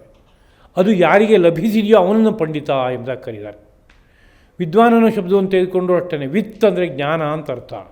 ಯಾವ ಜ್ಞಾನ ಅಂತ ಕೇಳಿದ್ರೆ ಪರಾತ್ಮ ವಿಜ್ಞಾನ, ಆ ಪರತತ್ವದ ತಿಳುವಳಿಕೆ, ಅದನ್ನು ವಿತ್ ಅಂತ ಕರೆದು ತದಸ್ಯ ಅಸ್ಥಿತಿ ವಿದ್ವಾನ್. ಆ ಅರ್ಥ ಆ ಶಬ್ದಗಳೆಲ್ಲ ಹಾಗೆ ಬಳಕೆಗೆ ಬಂದಿದೆ. ಒಂದು ಕಾಲದಲ್ಲಿ ಶಾಸ್ತ್ರ ಗ್ರಂಥಗಳನ್ನು ಅಧ್ಯಯನ ಮಾಡಿದಾಗ ಆ ಸ್ಥಿತಿಗೆ ಹೋಗಿ ತಲುಪ್ತಾ ಇದ್ದರು. ಯಾವ ಶಾಸ್ತ್ರವನ್ನು ಅಧ್ಯಯನ ಮಾಡಿದ್ರು? ಅರ್ಥಶಾಸ್ತ್ರದ ಪ್ರಣೇತ ಚಾಣಕ್ಯ ಹೇಳುವಂಥ ಮಾತು, ಸರ್ವಂ ಹಿ ಶಾಸ್ತ್ರಂ ಇಂದ್ರಿಯ ಜಯ. ಎಲ್ಲ ಶಾಸ್ತ್ರದ ಸಾರ ಏನಪ್ಪ ಅಂದರೆ ಇಂದ್ರಿಯಗಳ ಜಯ ಎಂಬುದಾಗಿ. ಇಂದ್ರಿಯಗಳ ಜಯ ಯಾರಿಗಾಗಿದೆಯೋ ಅವನಿಗೆ ಮುಂದಿನ ಕ್ಷಣಕ್ಕೆ ತತ್ವದರ್ಶನ ಆಗುತ್ತೆ. ಹಾಗಿರೋದ್ರಿಂದ ಯಾವ ಶಾಸ್ತ್ರವನ್ನು ಅಧ್ಯಯನ ಮಾಡಿದ್ರೂ ಆ ಶಾಸ್ತ್ರದ ಜಾಡು ಸ್ಪಷ್ಟವಾಗಿ ಗುರುಮುಖೇನ ಶಿಷ್ಯನ ಹೃದಯಕ್ಕೆ ದಾಟಿದರೆ, ಅದು ಅರಗಿದರೆ ಇಂದ್ರಿಯಗಳು ಸಂಪೂರ್ಣ ಹತೋಟಿಗೆ ಬರುತ್ತವೆ. ಇಂದ್ರಿಯಗಳು ಹತೋಟಿಗೆ ಬಂದಾಗ ಒಂದು ಕ್ಷಣ ಕಣ್ಣು ಮುಚ್ಚಿ ಸುಮ್ಮನೆ ಕೂತ್ರೆ ಇಂದ್ರಿಯಗಳ ವ್ಯಾಪಾರ ಎಲ್ಲ ನಿಲ್ತು ಅಂದರೆ ಆಗ ತತ್ವ ತಾನಾಗೆ ಬೆಳಗುತ್ತೆ ಎಂಬುದಾಗಿ ಶಾಸ್ತ್ರಗಳು ಸಾರುತ್ತವೆ. ಅಂತಹ ತತ್ವದರ್ಶನ ಮಾಡಿದ ವ್ಯಕ್ತಿಗಳು ಯಾರಿದ್ದಾರೋ ಅವ್ರನ್ನ ಪಂಡಿತರು ಅಂತ ಕರೆದ್ರು, ವಿದ್ವಾಂಸರು ಅಂತ ಕರೆದ್ರು. ಒಂದು ಕಾಲದಲ್ಲಿ ಶಾಸ್ತ್ರಾಧ್ಯಯನ ಆಗಿತ್ತು, ವೇದಾಧ್ಯಯನ ಆಗಿತ್ತು. ಪರಾತ್ಮ ವೇದ್ಯತೆ ಏನ ಸವೇದೋ ವೇದ ಉಚ್ಯತೆ. ಯಾವುದರಿಂದ ಪರಾತ್ಮ ಸಿಗುತ್ತೋ ಅದು ವೇದ, ಉಳಿದಿದ್ದು ವೇದ ಅಲ್ಲ ಅಂತ. ಎಷ್ಟು ದೀರ್ಘಕಾಲ ವೇದಾಧ್ಯಯನ ಮಾಡಿದೆ ಅಂತಂದರೂ ಏನಾದರೂ ಅದರ ದ್ವಾರ ಒಳಗಡೆ ಬೆಳಗುವ ಬೆಳಕು ನನಗೆ ಕಾಣಿಸುವಂತೆ ಆಯಿತು ಅಂತಾದರೆ ಅದಕ್ಕೆ ವೇದ ಅಂತ ಹೆಸರು. ಆ ಒಳಬೆಳಕು ನನಗೆ ಕಾಣಿಸ್ತಾ ಇಲ್ಲ ಅಂತಾದರೆ ಅಷ್ಟು ದೀರ್ಘಕಾಲ ಕಲಿತಿದ್ರು ಅದು ವೇದ ಆಗಿಲ್ಲ ನನ್ನ ಪಾಲಿಗೆ ಅನ್ನೋ ಆಶಯ ಆಗಿತ್ತು ವೇದಾಧ್ಯಯನ. ಆ ಹಳೆಯ ಕಾಲದ ಆ ಭಾಷೆಯನ್ನು ಮಾತ್ರ ನಾವಿವತ್ತು ಮುಂದುವರಿಸ್ಕೊಂಡು ಬರ್ತಾ ಇದ್ದೀವಿ. ವೇದಪಾರಾಯಣ ಅಂತ ಹೇಳ್ತೀವಿ, ವಿದ್ವಾಂಸ ಅಂತ ಹೇಳ್ತೀವಿ, ಪಂಡಿತ ಅಂತ ಹೇಳ್ತೀವಿ. ಆದರೆ ಆ ಭಾಷೆಗೆ ತಕ್ಕಂತಹ ಒಂದು ಒಳಸತ್ವ ಹಾಗೆ ಮುಂದುವರ್ಕೊಂಡು ಬರ್ತಾ ಇದೆಯಾ ಅಂತ ಕೇಳಿದರೆ ಅದು ಕಾಣಿಸ್ತಾ ಇಲ್ಲ ಅನ್ನೋ ರೀತಿಯ ಸನ್ನಿವೇಶ ಇದೆ. ಇದು ದೊಡ್ಡ ವಿಪರ್ಯಾಸ. ಇದನ್ನು ಸರಿಪಡಿಸ್ಕೋಬೇಕಾದ ಜವಾಬ್ದಾರಿ ಇದೆ ಒಬ್ಬೊಬ್ಬನಿಗೂ ಸಹ. ಆರ್ಷ ವಿದ್ಯೆಗಳನ್ನು ಅಧ್ಯಯನ ಮಾಡುವಾಗ ಅದರ ಪರಮ ಲಕ್ಷ್ಯ ಏನು ಅನ್ನೋದನ್ನ ಚೆನ್ನಾಗಿ ಮನಸ್ಸಿಗೆ ಇಟ್ಕೊಂಡು ಅದು ಕೀರ್ತಿಗಾಗಲಿ ಪ್ರತಿಷ್ಠೆಗಾಗಲಿ ಹಣ ಸಂಪಾದನೆ ಮಾಡೋದಕ್ಕಾಗಲಿ ಅಲ್ಲ ಅದನ್ನು ದೃಢಗೊಳಿಸ್ಕೊಂಡು ಅದರ ಒಳಗಡೆ ಇರುವ ಮರ್ಮಗಳನ್ನು ಅರ್ಥ ಮಾಡ್ಕೊಳ್ಳೋಕ್ಕೆ ಪ್ರಯತ್ನಪಟ್ಟು ಕೊನೆಗೆ ಬೆಳಗ್ತಾ ಇರೋ ಬೆಳಕಿನಲ್ಲಿ ಹೋಗಿ ನೆಲೆ ನಿಲ್ಲುವಂತೆ ಆದಾಗ ಅವನಿಗೆ ವಿದ್ಯಾವಂತ ಅಂತ ಕರೆಯೋದಕ್ಕೆ ಅರ್ಹತೆ ಬರುತ್ತೆ. ಅಂಥ ವ್ಯಕ್ತಿ ತತ್ವವನ್ನೇ ಸಾಕ್ಷಾತ್ಕಾರ ಮಾಡಿದ ಮೇಲೆ ಅವನಿಗೆ ಪುಣ್ಯಪಾಪಗಳ ಸಂಸ್ಕಾರಗಳಷ್ಟು ದಗ್ಧವಾಗಿ ಹೋಯ್ತದು. ಜ್ಞಾನ ನಿರ್ಧೂತ ಕಲ್ಮಷಾಹ ಅನ್ನೋ ಗುಂಪಿಗೆ ಸೇರಿಕೊಂಡ್ರು ಅವರೆಲ್ಲ. ಆ ಒಳಬೆಳಕು ಬೆಳಗಿದೊಡನೆಯೇ ಎಲ್ಲ ಸಂಸ್ಕಾರಗಳು ವೀರ್ಯಹೀನವಾಗಿ ಆದವು. ಅಂದರೆ ಮುಂದಿನ ಹುಟ್ಟಿಗೆ ಕಾರಣವಾಗಿ ಕಾದು ನಿಂತ ಎಲ್ಲ ಸಂಸ್ಕಾರಗಳು ಒಂದು ದೃಷ್ಟಿಯಿಂದ ನಿರ್ವೀರ್ಯವಾಗಾದವು. ಹಾಗಾದಾಗ ತಾತ್ಪರ್ಯ ಏನು ಅಂತ ಕೇಳಿದರೆ ಅವನಿಗೆ ಇನ್ನು ಸರ್ಗ ಇಲ್ಲ ಅಂತ ಅರ್ಥ. ಸರ್ಗ ಇಲ್ಲ ಅಂದರೆ ಸೃಷ್ಟಿ ಇಲ್ಲ, ಅವನಿಗೆ ಹುಟ್ಟಿಲ್ಲ. ಇವನಿಗೆ ಅವನು ಹುಟ್ಟು ಸಾವುಗಳ ಚಕ್ರದಿಂದ ಪಾರಾದವನು ಅಂತ ತಾತ್ಪರ್ಯ. ಮುಂದಿನ ಭಾಗ ನಿರ್ದೋಷಂ ಹಿ ಸಮಂ ಬ್ರಹ್ಮ ಎಂಬುದಾಗಿ ಮುಂದಿನ ಮಾತು. ಬ್ರಹ್ಮ ಅನ್ನೋದೇನಿದೆ ಅದು ನಿರ್ದೋಷವಾಗಿದೆ ಅಂದರೆ ಪಾಪಗಳಿಲ್ಲ ಅಂತ ಒಂದು ಸ್ಥೂಲವಾದ ಅರ್ಥ. ಆದರೆ ಪಾಪ ಅನ್ನೋ ಶಬ್ದ ಬಳಸಿದಾಗ ಅದರ ಪಕ್ಕದಲ್ಲೇ ಪುಣ್ಯ ಅಂತ ಇನ್ನೊಂದು ಶಬ್ದ ಜೊತೆಗೆ ಬಂದು ಸೇರಿಕೊಳ್ಳುತ್ತೆ. ಅವು ದ್ವಂದ್ವವಾದ ಪದಗಳು ಅಂತ ಇಟ್ಕೋಬೇಕಾದ್ರೆ ನಿರ್ದೋಷಂ ಅಂದರೆ ಪುಣ್ಯ ಪಾಪ ಎರಡೂ ಇಲ್ಲ ಅದಕ್ಕೆ ಅಂತ ಅರ್ಥ. ಪುಣ್ಯ ಪಾಪ ಇಲ್ಲದೇ ಇದ್ದಾಗ ಅದು ಹೇಗಿರುತ್ತೆ ಅಂದರೆ ಏಕರೂಪವಾಗಿ ಎಲ್ಲ ಕಡೆಯಲ್ಲೂ ಇರುತ್ತೆ. ಅದನ್ನೇನೆ ಸಮಾನ ಶಬ್ದದಿಂದ ಕರೀತಾರೆ. ಸಮಾನ ಶಬ್ದಕ್ಕೆ ವಿರುದ್ಧ ಪದ ಅಂತಂದರೆ ಯಾವುದು? ವಿಷಮ ಅಂತ ಅರ್ಥ. ವಿಷಮ ಅಂದರೆ ಒಂದೊಂದು ತರಹ ಇದ್ದಾಗ ಇವೆಲ್ಲ ವಿಷಮವಾಗಿದೆ ಅಂತ ಹೇಳಬೇಕು. ಭೂಮಿಯಲ್ಲಿ ನಾವು ಸಂಚಾರ ಮಾಡ್ತಾಯಿದ್ವಿ. ಸಂಚಾರ ಮಾಡುವಾಗ ಒಂದು ಕಡೆಯಲ್ಲಿ ದೊಡ್ಡ ಹಳ್ಳ, ಒಂದು ಕಡೆಯಲ್ಲಿ ಇನ್ಯಾವುದೋ ಒಂದು ಎತ್ತರವಾದಂಥ ಗುಡ್ಡ ಬೆಟ್ಟ, ಒಂದು ಕಡೆಯಲ್ಲಿ ಮುಳ್ಳು, ಒಂದು ಕಡೆಯಲ್ಲಿ ಸಹಜವಾದ ಕಾಲ್ದಾರಿ, ಇನ್ನೊಂದು ಕಡೆಯಲ್ಲಿ ರಾಜಮಾರ್ಗ, ಹೀಗೆಲ್ಲ ನಾನಾ ತರಹ ಇದ್ದರೆ ಇದನ್ನೇನಂತ ಕರಿಬೇಕು? ವಿಷಮವಾಗಿದೆ ಮಾರ್ಗ, ಸ್ವಲ್ಪ ಎಚ್ಚರಿಕೆಯಿಂದ ಇರಿ ಅಂತ ಹೇಳಬೇಕಾಗತ್ತೆ. ಹಾಗಲ್ಲ, ಏಕರೂಪವಾಗಿ ಕಾಣಿಸ್ತಾ ಇದೆ ಅಂತಂದರೆ ಸಮ ಅನ್ನೋ ಶಬ್ದವನ್ನು ಅಲ್ಲೂ ಬಳಸ್ಬೋದು. ಹಾಗೆ ಆ ಬ್ರಹ್ಮವನ್ನು ಅಲ್ಲಿ ನೋಡಿದರೆ, ಇಲ್ಲಿ ನೋಡಿದರೆ, ಎಡಗಡೆ ನೋಡಿದ್ರೆ, ಬಲಗಡೆಗೆ ನೋಡಿದ್ರೆ, ಎತ್ತೆತ್ತ ನೋಡಿದ್ರೂ ಏಕರೂಪವಾಗೇ ತೋರುತ್ತೆ ಹೊರತು ಅಲ್ಲೊಂದು ತರಹ ತೋರ್ತಾ ಇದೆ, ಇಲ್ಲೊಂದು ತರಹ ತೋರ್ತಾ ಇದೆ, ಹಾಗಿದೆ ಹೀಗಿದೆ ಇಲ್ವಲ್ಲ. ಅದನ್ನೇ ಯಾವ ಭಾಷೆಯಲ್ಲಿ ಹೇಳ್ತಾ ಇದ್ದಾರೆ ಅಂದರೆ ಅದು ದೋಷರಹಿತವಾದದ್ದು. ಅದರಲ್ಲಿ ಯಾವುದೇ ಗುಣವನ್ನು ನೀವು ಎಣಿಸೋದಕ್ಕೆ ಬರೋಲ್ಲ. ಅನಾದಿತ್ವಾತ್ ನಿರ್ಗುಣತ್ವಾತ್ ಅಂತ ಮುಂದೆ ಗೀತೆಯೂ ಅದನ್ನೇ ಹೇಳುತ್ತೆ. ಆ ಪರತತ್ವ ಅನ್ನೋದು ಅನಾದಿಯಾಗಿದೆ, ನಿರ್ಗುಣವಾಗಿದೆ. ಅದರಿಂದ ಅಲ್ಲಿ ಗುಣದೋಷಗಳನ್ನ ಹೇಳೋಕ್ಕೆ ವಿಷಯ ಇಲ್ಲ. ಗುಣದೋಷಗಳಿದೆ ಅಂದರೆ ವೈಷಮ್ಯ ಒಂದಕ್ಕೊಂದಕ್ಕೆ ಬಂದುಬಿಡುತ್ತೆ. 4 ವಸ್ತುಗಳಿದೆ, ಆ 4 ವಸ್ತುಗಳಲ್ಲಿ ಗುಣದಲ್ಲಿ ತಾರತಮ್ಯ ಇದೆ ಅನ್ನೋ ಕಾರಣಕ್ಕಾಗಿ ವೈವಿಧ್ಯ ಬಂತು ಅಂತ ಅರ್ಥ. ದೋಷದಲ್ಲಿ ತರತಮ ಭಾವ ಇದೆ, ಒಂದಲ್ಲಿ ಹೆಚ್ಚು ದೋಷ ಇದೆ, ಒಂದರಲ್ಲಿ ಕಡಿಮೆ ದೋಷ ಇದೆ ಅಂತಂದರೆ ಆಗ ತರತಮ ಭಾವ ಬಂದ್ಬಿಡ್ತು ಅಂತ ಅರ್ಥ. ಒಂದು ಮೇಲ್ವರ್ಗಕ್ಕೆ ಸೇರಿದ್ದು, ಒಂದು ಕೆಳವರ್ಗಕ್ಕೆ ಸೇರಿದ್ದು, ಹೀಗೆಲ್ಲ ವಿಭಾಗ ಬರುತ್ತೆ ಅದು. ಆದರೆ ಇಲ್ಲಿ ಆ ಬೆಳಕಲ್ಲಿ ಎಲ್ಲೆಲ್ಲೂ ಕೇವಲ ಬೆಳಕು ಮಾತ್ರ ಅನ್ನೋ ಸನ್ನಿವೇಶ ಇದ್ದಾಗ ಅಲ್ಲಿ ಅದು ನಿರ್ದೋಷವೂ ಹೌದು, ಸಮವೂ ಹೌದು. ಇಂತಹ ಬೆಳಕನ್ನು ನೋಡಿದಾಗ ಅವರಿಗೆ ಆ ಬೆಳಕೊಂದೇ ಕಾಣಿಸುತ್ತೆ ಹೊರತು ಹೊರಗಡೆ ಇರುವ ಯಾವ ಸ್ವರೂಪವೂ ಕಾಣಿಸೋಲ್ಲ. ವಿಶೇಷವಾಗಿ ಕಂಡರೂ ಅದು ಪ್ರಧಾನವಾದ ವಿಷಯವಾಗಿ ಆಗೋಲ್ಲ, ಅಪ್ರಧಾನವಾದ ವಿಷಯ ಆಗೋಗ್ಬಿಡುತ್ತೆ. ಇನ್ನೊಬ್ಬನ ದೇಹ ಬುದ್ಧಿಗೆ ಬರೋಲ್ಲ, ಕಪ್ಪು ಬಿಳುಪು ಅನ್ನೋದು ಗೊತ್ತಾಗೋಲ್ಲ, ಎತ್ತರ ಗೊತ್ತಾಗೋಲ್ಲ, ಅಥವಾ ಅವನ ನಡೆ ನುಡಿ ಸ್ವಭಾವಗಳೇನಿದೆ ಅದು ಮನಸ್ಸಿಗೆ ಬರೋಲ್ಲ. ಇದೆಲ್ಲದರ ಹಿಂದೆ ಬೆಳಗ್ತಾ ಇರುವಂಥ ಬೆಳಕೇನಿದೆ, ಯಾವುದು ಎಲ್ಲೆಲ್ಲೂ ತುಂಬಿರುವ ಬೆಳಕೋ ಅಂಥ ಬೆಳಕು ಮಾತ್ರ ಕಾಣಿಸ್ತಾ ಇದೆ ಅಂತಂದಾಗ ಅವನು ಕೂಡ ಏನಾಗ್ತಾನೆ ಅಂದರೆ ಸಮವನ್ನೇ ನೋಡ್ಕೋತಾ ಆ ಸಮದಲ್ಲೇ ಒಂದುಗೂಡ್ಕೊಂಡ್ಬಿಡ್ತಾನೆ, ಆ ಬ್ರಹ್ಮದಲ್ಲೇ ಒಂದಾಗಿ ಸೇರ್ಕೊಂಡ್ಬಿಡ್ತಾನೆ. ಹಾಗೆ ಒಂದಾಗಿ ಸೇರ್ಕೊಳ್ಳೋದ್ರಿಂದಲೇ ಅವನಿಗೆ ಪುನರ್ಜನ್ಮ ಎಂಬುದು ಇಲ್ಲ. ಇದೆಲ್ಲ ಮಾತುಗಳನ್ನು ನಾವು ವ್ಯವಹಾರ ಕ್ಷೇತ್ರಕ್ಕೆ ಅನ್ವಯಿಸಬಾರ್ದು. ಆ ಅಧ್ಯಾತ್ಮದ ಅನುಭವದ ಸ್ಥಿತಿಗೆ ಸೇರಿದ ವಿಷಯಗಳು ಎಂಬುದಾಗಿ ಅಂದ್ಕೋಬೇಕು.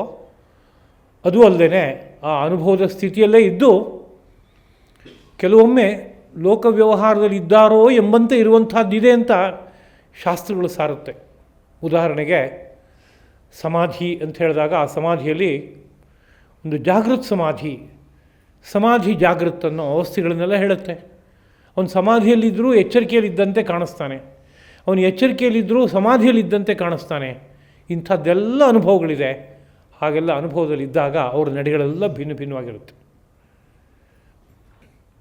ಮಹಾಭಾರತದಲ್ಲಿ ಒಂದು ಪ್ರಸಂಗವನ್ನು ನಾವು ಕೇಳ್ತೇವೆ. ಶುಕರು ಹೋಗ್ತಾಯಿದ್ರು, ಅವಧೂತರು ಅಂದರೆ ಕೇವಲ ಜ್ಞಾನಿಗಳು ಅನ್ನೋ ಅರ್ಥಕ್ಕಿಂತ ಇನ್ನೊಂದು ಮಟ್ಟದ ಹಿರಿದಾದ ಆಶಯವನ್ನು ವ್ಯಕ್ತಪಡಿಸುತ್ತೆ ಆ ಪದ. ಯಾವುದೇ ಕಿಂಚಿತ್ತೂ ಅಂಟನ್ನು ಇಟ್ಕೊಂಡಿಲ್ಲ, ವ್ಯವಹಾರ ಯಾವುದೂ ಇಲ್ಲ ಅವರಿಗೆ. ಆ ರೀತಿಯಲ್ಲಿ ಸಂಪೂರ್ಣ ಕೊಡುಕೊಂಬಿಟ್ಟವರು. ಅವಧೂತ ಅಂದರೆ ಎಲ್ಲ ಕೊಡುಕೊಂಬಿಟ್ಟಿದ್ದಾರೆ, ಎಲ್ಲ ಸಂಬಂಧವೂ ಕಳಚೋಗಿದೆ. ಅಂಥದ್ದೇನೋ ವಿಶಿಷ್ಟವಾದ ಸ್ಥಿತಿ, ಯಾರೋ ಪುಣ್ಯ ಪುರುಷರಿಗೆ ಮಾತ್ರ ಗೋಚರವಾಗುವಂಥದ್ದು. ಅದರಲ್ಲಿ ಶುಕರು ಆ ವರ್ಗಕ್ಕೆ ಸೇರಿದವರಂತೆ. ಅವರಿಗೆ ಸಂಚಾರ ಮಾಡಿ ಹೋಗ್ತಾ ಇರುವಾಗ ಅವ್ರು ಬಂದರು ಅಂತ ಗೊತ್ತಾದರೆ ಗೋಪಿಕೆಯರೆಲ್ಲ ಸ್ನಾನ ಮಾಡ್ತಾಯಿದ್ದವ್ರು ಹಾಗಾಗಿ ಸ್ನಾನ ಮಾಡ್ತಾನೆ ಇದ್ದಾರಂತೆ. ಶುಕರು ಬಂದರು ಅಂದರೆ ಕಿಂಚಿತ್ತು ಯಾರೋ ಪುರುಷ ಬಂದ ಅಂತ ನಾಚಿಕೆ ಪಟ್ಕೊಂಡು ಕೂಡಲೇ ಬಟ್ಟೆ ಹಾಕ್ಕೊಳ್ಳೋದು, ಮರೆಯಲ್ಲಿ ನಿಂತ್ಕೊಳ್ಳೋದು, ಯಾವುದೂ ವ್ಯವಹಾರ ಮಾಡಲಿಲ್ಲ, ಹಾಗೆ ಇದ್ದುಬಿಟ್ರು. ಆ ಶುಕ ಎಲ್ಲಿ ಹೋದ ಅಂತ ಹುಡ್ಕೊಂಡು ವ್ಯಾಸರು ಬರ್ತಾಯಿದ್ದಾರಂತೆ. ವ್ಯಾಸರು ಬರ್ತಾಯಿದ್ದಾರೆ ಅಂತ ಗೊತ್ತಾದ ಕೂಡಲೇ ಎಲ್ಲರೂ ಬಟ್ಟೆ ಹಾಕ್ಕೊಂಡ್ರಂತೆ, ಮರೆ ಮಾಡ್ಕೊಂಡ್ರಂತೆ. ಏನು ಅಂತ ಕೇಳಿದ್ರೆ ಶುಕರ ಸ್ಥಿತಿ ಒಂದು ಬೇರೆ, ವ್ಯಾಸರ ಸ್ಥಿತಿ ಒಂದು ಬೇರೆ. ವ್ಯಾಸರು ಜ್ಞಾನಿಗಳೇನೆ, ಅವ್ರನ್ನ ಕಡಿಮೆ ಮಟ್ಟದಲ್ಲಿ ನಾವು ಆಲೋಚನೆ ಮಾಡೋದಕ್ಕೆ ವಿಷಯ ಇಲ್ಲ. ಹಾಗಿದ್ದರೂ ಸಹ ಕೆಲವು ಸಂದರ್ಭಗಳಲ್ಲಿ ವ್ಯತ್ಯಾಸವನ್ನು ತೋರಿಸೋದಕ್ಕೆ ಇಂಥ ಕಥೆ, ಉಪಕಥೆ, ವ್ಯಾಖ್ಯಾನಗಳು ಇವುಗಳನ್ನೆಲ್ಲ ಕೊಟ್ಟಿರ್ತಾರೆ. ಅಲ್ಲೊಂದು ಸೂಕ್ಷ್ಮತೆ ಇದೆ, ಅರ್ಥ ಮಾಡ್ಕೋಬೇಕಾಗಿರುವ ಯಾವುದೋ ಒಂದು ಮರ್ಮ ಇದೆ, ಅದನ್ನು ಜ್ಞಾಪಿಸೋದಕ್ಕೋಸ್ಕರ ಅದನ್ನು ಕೊಟ್ಟಿದ್ದಾರೆ ಅಂತ ಅಂದ್ಕೋಬೇಕೇ ಹೊರತು ವ್ಯಾಸರನ್ನು ಹಗುರವಾಗಿ ಭಾವಿಸಬಾರ್ದು. ಕೃಷ್ಣನನ್ನು ಹಗುರವಾಗಿ ಭಾವಿಸೋ ಹಾಗಿಲ್ಲ. ಕೃಷ್ಣ ತತ್ವದ ಸಂಪೂರ್ಣವಾದಂಥ ಅಭಿವ್ಯಕ್ತಿ ರೂಪವಾದಂಥ ಒಂದು ಸಂದರ್ಭ, ಅವತಾರ. ಹಾಗಿರುವಾಗ ಅವನನ್ನು ನಾವು ಹಗುರವಾಗಿ ಭಾವಿಸೋಕ್ಕಾಗತ್ತೆ? ಅವನು ಗುರುತಿಸ್ತಾ ಇದ್ನಲ್ಲ, ಗೋಪಿಯರು ಬಂದರೆ ಗೋಪಿಯರು ಅಂತ ಗುರುತಿಸ್ತಾ ಇದ್ದ, ವಿದುರ ಬಂದರೆ ವಿದುರ ಅಂತ ಗುರುತಿಸ್ತಾ ಇದ್ದ, ದುರ್ಯೋಧನನ್ನು ದುರ್ಯೋಧನ ಅಂತ ಗುರುತಿಸ್ತಾ ಇದ್ದ. ಹೀಗಿದ್ದಾಗ ಅವನ ಮಟ್ಟ ಕಡಿಮೆ ಅಂತ ಆಲೋಚನೆ ಮಾಡೋಕ್ಕಾಗತ್ತೆ? ಆಗಲ್ಲ. ಯಾವ ಸ್ಥಿತಿಯಲ್ಲಿದ್ದಾನೆ ಅನ್ನೋದ್ರ ಮೇಲೆ ನಿಂತಿರೋಂಥ ವಿಷಯ. ಇಷ್ಟನ್ನು ಇವತ್ತಿನ ಪಾಠವಾಗಿ ಸ್ಮರಣೆ ಮಾಡ್ಕೊಳ್ತಾ, ಇಂತಹ ಒಂದು ಅದ್ಭುತವಾದ ಸ್ಥಿತಿ ಪ್ರತಿಯೊಬ್ಬ ಮಾನವನಿಗೂ ಲಭ್ಯವಾಗೋದಕ್ಕೆ ಅವಕಾಶವಿದೆ ಎಂಬುದಾಗಿ ನಮ್ಮ ಎಲ್ಲ ದರ್ಶನಗಳು, ಶಾಸ್ತ್ರಗಳು ಸಾರ್ತಾ ಇವೆ. ಅತ್ತ ನಮ್ಮ ಮನೋಬುದ್ಧಿಗಳು ಪ್ರವೃತ್ತವಾಗಬೇಕು. ಅದಕ್ಕೋಸ್ಕರವಾಗಿ ಇವೆಲ್ಲ ಅಧ್ಯಯನ, ಅಧ್ಯಾಪನ ಬೇಕಾಗಿರುವಂಥದ್ದು. ಆ ಕಡೆಗೆ ಪ್ರವೃತ್ತಿಯೇ ಆಗೋದಿಲ್ಲ. ಈ ಮಾತುಗಳನ್ನು ಕೇಳಿದಾಗಲೂ ಕೂಡ ಕಿಂಚಿತ್ತು ನಮಗೆ ಅಭಿರುಚಿ ಆ ರೀತಿಯಲ್ಲಿ ಹುಟ್ಟೋಲ್ಲ ಅಂದರೆ ಅದಕ್ಕಿಂತ ಒಂದು ದೃಷ್ಟಿಯಿಂದ ಜಡತ್ವ ಇನ್ನೊಂದಿಲ್ಲ, ರಸಹೀನತ ಇನ್ನೊಂದಿಲ್ಲ ಅಂತ ಹೇಳಬೇಕು, ನಪುಂಸಕತ್ವ ಇನ್ನೊಂದಿಲ್ಲ ಅಂತ ಹೇಳಬೇಕಾಗುತ್ತೆ. ಹಾಗಾಗದೆ ನಾವು ಇಂಥ ಮಾತುಗಳನ್ನು ಕೇಳುವಾಗ ಯಥಾಶಕ್ತಿ ಆ ಕಡೆಗೆ ನಮ್ಮ ಮನೋಬುದ್ಧಿಗಳು ಹರಿಯುವಂತೆ ಮಾಡಿಕೊಳ್ಳುವಂಥ ಕರ್ತವ್ಯ ಇದೆ ಎಂಬುದನ್ನು ಎಲ್ಲರ ಜೊತೆಗೆ ನಾನು ಸ್ಮರಣೆ ಮಾಡಿಕೊಳ್ತಾ ಈ 4 ಮಾತುಗಳನ್ನು ಜ್ಞಾನವಿಜ್ಞಾನ ತೃಪ್ತಾತ್ಮನಾದ ಮಹಾಪ್ರಭು ಶ್ರೀಕೃಷ್ಣ ಪರಂಜ್ಯೋತಿಯ ಪದಪದ್ಮಗಳಲ್ಲಿ ಈ ಮಾತುಗಳನ್ನು ಅರ್ಪಿಸ್ತಾ ಇದ್ದೀನಿ. ಕಾಯೇನ ವಾಚಾ ಮನಸಾ ಇಂದ್ರಿಯೈರ್ವಾ ಬುದ್ಧ್ಯಾ ಆತ್ಮನಾ ವಾ ಪ್ರಕೃತೆ ಸ್ವಭಾವಾತ್ ಕರೋಮಿ ಯದ್ಯತ್ ಸಕಲಂ ಪರಸ್ಮೈ ನಾರಾಯಣಾಯೇತಿ ಸಮರ್ಪಯಾಮಿ. ಶ್ರೀಕೃಷ್ಣಾರ್ಪಣಮಸ್ತು.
ಹರಿ ಗೋವಿಂದ ನರಹರಿ ರಾಮಕೃಷ್ಣಯೇನಿ ಹರಿ ಗೋವಿಂದ ನರಹರಿ ರಾಮಕೃಷ್ಣಯೇನಿ ಹರಿ ಗೋವಿಂದ ನರಹರಿ ರಾಮಕೃಷ್ಣಯೇನಿ ಬರು ಸಗನಾಮములు ಕರುಣతో చేయు ಹರಿದಾಸುಲು ಬೆಡಲು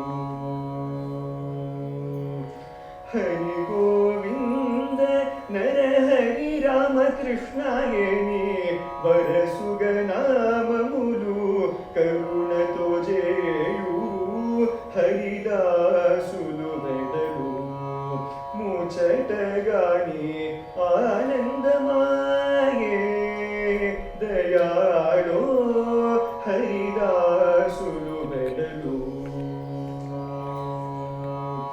ಸಂಗತಿಗಾನು ಮೃದಂಗ ಘೋಷಮುಲಚೆ ಸಂಗತಿಗಾನು ಮೃದಂಗ ಘೋಷಮುಲಚೆ ಪೊಂಗುಚು ವೇದುಲ ಕೇಗುಚು ಮೆರಯು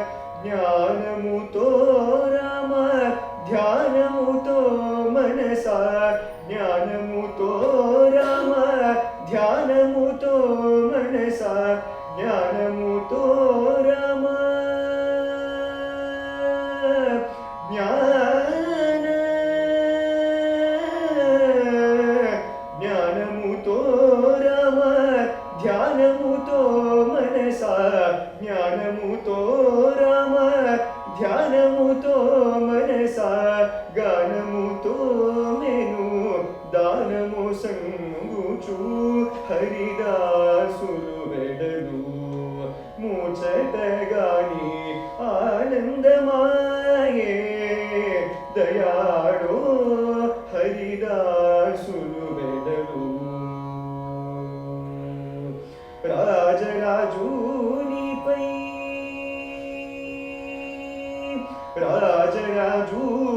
రాజరాజునిపై జాజులు కల్లుచు రాజరాజునిపై